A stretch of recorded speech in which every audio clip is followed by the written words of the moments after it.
I think I downloaded the wrong Winnie the Pooh. The movie starts with doodles of a dude named Chris Robin, who's just vibing through the 100-acre hood when he stumbles upon a crew of bizarre animals that look like they've had a Freaky Friday moment with some humans. Chris, who's apparently never seen a horror movie, decides that these weird creatures are totally BFF material. So he hangs with Eeyore, Owl, Rabbit, Piglet, and the main man, Winnie the Pooh. Chris plays the part of their grub hub, delivering munchies that make their bond stronger than a hipster's love for avocado toast. In return, these hybrid beasts start acting more human. They even start using forks, but then Chris had to adult, so he leaves for college and abandons his furry food-reliant squad. With no more food deliveries and winter coming, cue the Game of Thrones theme, things got real dark. The starving critters had no choice but to turn Eeyore into an unhappy meal. This messed them up big time and they went all anti-human, especially hating on Chris. They decided to go full beast mode and forget how to speak human. Fast forward 5 years and Chris is back in the hood with his GF Mary. As they stroll, he asks if she thinks his old talking animal pals are legit.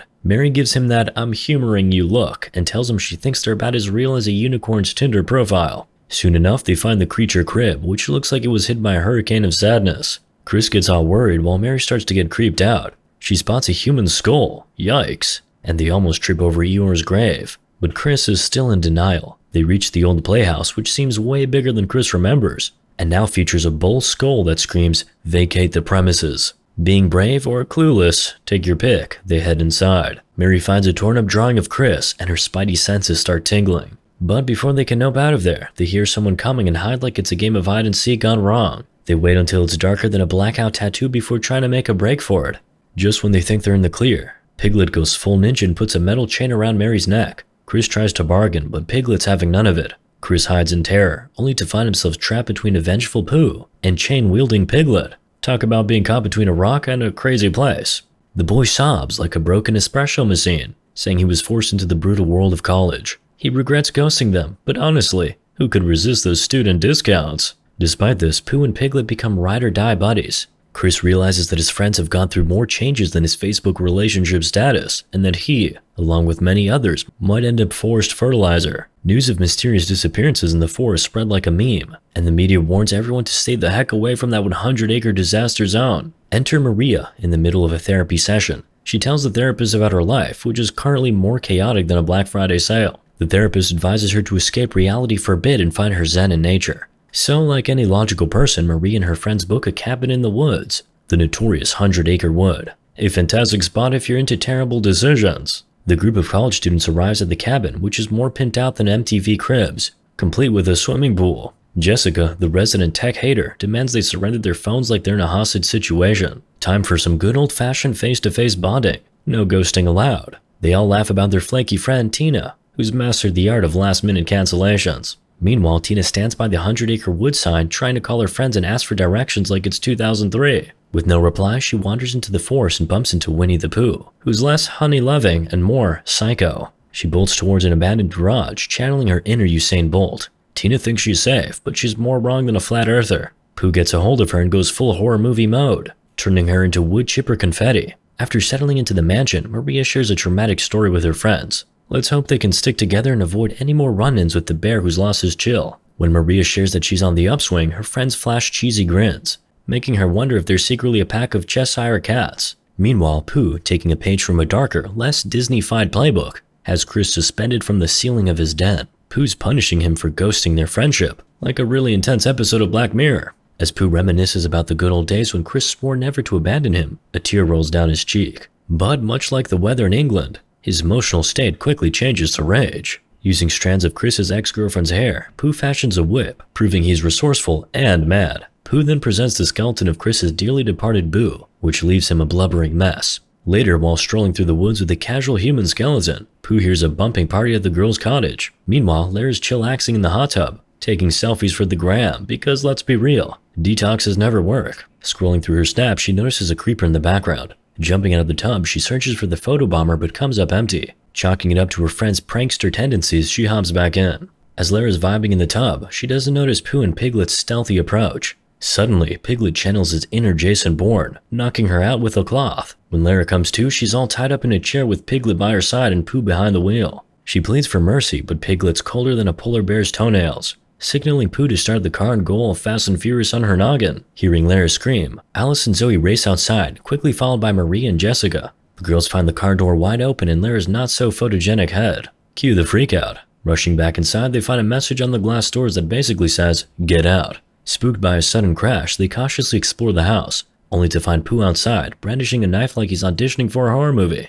Oh wait. Realizing they're under siege, Zoe and Alice make a beeline for the kitchen, ready to grab whatever weapons they can find. Maria's convinced the intruder is her stalker, but really it's just Pooh having a very bad day. Maria suddenly remembers she brought a party popper. A gun with her. But when she and Jessica go to grab it, their little fearsome foursome gets split up like a terrible first date. Meanwhile, Zoe and Alice are off to make a splash in the pool, hoping to lock the back door behind them. But surprise, surprise, Piglet pops up like a bad Tinder match, and Alice goes down for the count. Zoe dives into the pool, channeling her inner Michael Phelps, but Piglet can't seem to get a grip on her with his metal chain. He swaps it for a giant hammer, because who doesn't bring multiple weapons to a pool party, and goes all Aquaman on her. Alice wakes up just in time to witness the horror and faceplants back into dreamland. Piglet and Pooh strut out, kidnapping Alice and leaving Zoe's lifeless body behind like a deflated pool float. Jessica and Maria are shocked to see Piglet and Pooh play capture the Alice, and they decide to give chase like a couple of wannabe Scooby-Doo detectives. In the monster's lair, Alice is tied up like a rodeo calf, while Winnie the Pooh's having a honey picnic. When he sees Alice stirring, he goes all slap happy, knocking her out again. You'd think a bear with no pants would be chill, but nah. Jessica and Maria crash the lair, and seeing the coast is clear, they help Alice escape her binds. They're about to leave when they hear a scream. Maria's sensitive soul can't bear to leave anyone behind, so off they go to find Chris, who's hanging out, literally, inside an abandoned cottage. They wake him up and Chris begs them to help a woman outside. The girls rush out, following the screams like it's the world's worst GPS, and find a blonde woman tied up like a present. She claims Pooh and Piglet attacked her, and apparently they can speak English. Who knew? They prefer to work silently though, like evil mime artists. The girls free the woman and they all make a break for it. But then the injured woman catches a glimpse of herself in a mirror, screams at her own reflection, and it's a sad, sad day for narcissus wannabes everywhere. The other girls desperately try to quiet the Scream Queen, but she just keeps belting out her despair like a broken karaoke machine. Eventually, Blondie snags Maria's gun and swears on her collection of trendy avocado socks that she'll avenge the monsters who messed her up. Despite the girl's best efforts to convince her to roll with them, she insists on staying to finish the job. She fires a shot like she's starting a race, and Piglet comes running. The other three friends quickly play hide and seek. Piglet shows up, ready for a showdown with Blondie. She's got her gun pointed at him, but when she tries to shoot, she discovers the gun's emptier than a vegan's fridge. Panicking, she backs into Pooh. After knocking Blondie down, Pooh gives her a facial with his artisanal honey, and Piglet starts nibbling away like it's an all-you-can-eat buffet. The girls make a run for it, and Pooh joins the chase like he's after a Fitbit goal. Meanwhile, Alice has been standing still, channeling her inner ninja. She spots a hammer, and when the opportunity strikes, she lands a killer blow to Piglet's face. Marie and Jessica, realizing they can't turn back to help Alice, bolt into the woods with Pooh hot on their heels. Soon we see Alice has tied up Piglet like he's a piñata. She slaps him and warns he's going to pay for his bad deeds. Alice claps Piglet to death, and he lets out a moan so loud it gets Pooh's attention. Pooh swings by, attacking Alice and giving her the world's worst tonsillectomy with his machete. Then he's off to chase Marie and Jessica, who are still running like they're late for a Starbucks happy hour. In a stroke of luck, the girls see a car heading their way.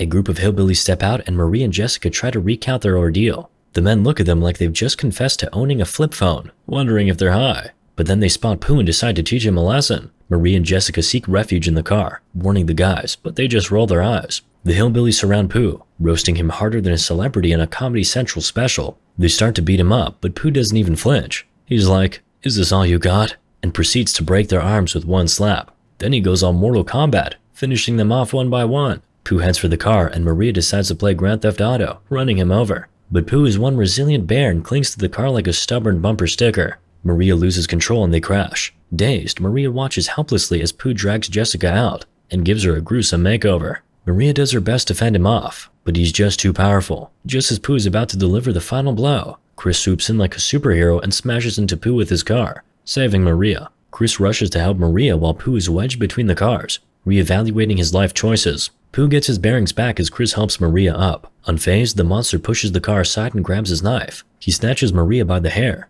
and Chris pleads with Pooh to stop his revenge tour. He promises Pooh he'll be his forced roommate forever. For a moment, Pooh seems to soften, but then he goes full drama queen and says he's out. Then he claps Maria's throat without a second thought. Maria collapses in Chris's arms, and he sobs like he's just binge-watched a sad Netflix series. He walks away with his heart heavier than his Spotify breakup playlist.